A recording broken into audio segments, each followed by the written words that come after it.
हर घर तिरंगा अभियान चलाने का उन्होंने ऐलान किया और मैं देख रहा हूं आपके सामने जितने भी घर हैं सब तिरंगे से सजे हुए हैं। इस बात के लिए मैं आप सबको ढेर सारी शुभकामना देता हूं, बधाई देता हूं। और एक बार पुनः हमारे प्रेस के साथी, इस कार्यक्रम के उद्घोषक संचालक महोदय, हमारे पार्टी के समस्त सम्मानित पदाधिकारी कार्यकर्ता साथी, इस गांव के सभी हमारे प्रबुद्ध जन, हमारी मां बहनें, नौजवान मित्रों, मैं आप सभी लोगों को स्वतंत्रता दिवस की ढेर सारी शुभकामना देते हुए और अपने सरकार के मुखिया, उत्तर प्रदेश के यशस्वी मुख्यमंत्री योगी आदित्यनाथ जी को इस बात के लिए मैं धन्यवाद देना चाहता हूं कि ये कार्यक्रम जिला मुख्यालय पर भी हो सकता था, लेकिन इस कार्यक्रम को गांव तक हमारे मुख्यमंत्री जी ने लाने का काम किया है। मैं समझता हूं कि राष्ट्रीय पर्व और सरकारी कार्यक्रम जो जिले का कार्यक्रम हो, अब से पहले आपने कभी नहीं देखा होगा कि किसी गांव की गली में हो रहा हो, गांव के बीच में हो रहा हो। मैं इस बात के लिए मुख्यमंत्री जी को धन्यवाद देना चाहता हूं, आभार प्रकट करना चाहता हूं और आप सभी लोगों से मैं निवेदन करना चाहता हूं।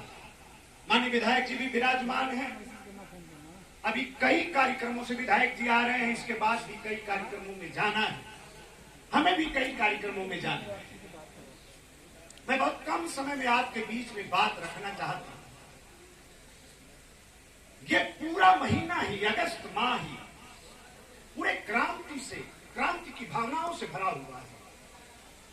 अभी 9 अगस्त को हम लोगों ने काकोरी ट्रेन एक्शन शताब्दी समारोह मनाया। अभी कल जो तारीख बीती है 14 अगस्त, मां भारती के 2 टुकड़े कर दिए, भारत को बांट दिया।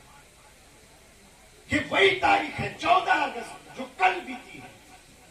हम लोगों ने विभाजन की भीषिका के दर्द को भी एक दूसरे से बांटने का काम किया और आज 15 अगस्त मां भारती के उन लाखों सपूतों ने, उनके भी घर थे, उनके भी मां बाप थे, उनके भी परिवार थे, उनके भी भाई बहन थे, लेकिन उन्होंने सब कुछ छोड़कर अपने आप को मां भारती की बलिवेदी पर कुर्बान कर दिया, सिर्फ इस बात के लिए कि हमारा देश आजाद है।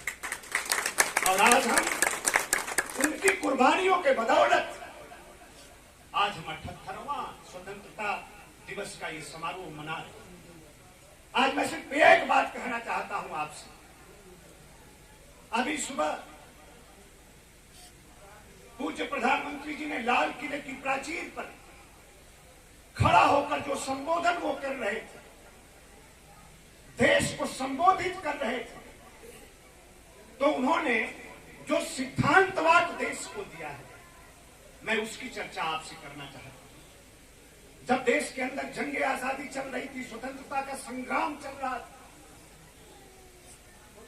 चारों तरफ चाहे देश का किसान हो, चाहे नौजवान हो, चाहे माताएं बहनें हो, चाहे मजदूर हो, चाहे साहित्यकार हो, चाहे लेखक हो, मैं यहां आया तो मुझे विश्वास नहीं हुआ।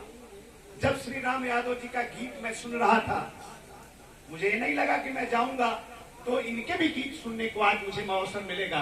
ये बहुत अच्छा है, इतने हमारे बुजुर्ग यहाँ पर बैठे, हम लोगों के अगुआ लोग यहाँ पर बैठे, और इसलिए आपसे कहना चाहते हैं कि जब देश के अंदर स्वतंत्रता का संग्राम चल रहा था, जब हम जंगे आजादी लड़ रहे थे, तो देश की जनसंख्या 40 करोड़ थी। तो 40 करोड़ हिंदुस्तानियों ने मिलकर जिसकी अखंड सत्ता दुनिया में चल रही थी, महासत्ता चल रही थी दुनिया में। लोग कहते थे कि अंग्रेजों के जमाने में सूर्य अस्त नहीं होता है। पूरे विश्व के आधे भूखंड पर अंग्रेजों का राज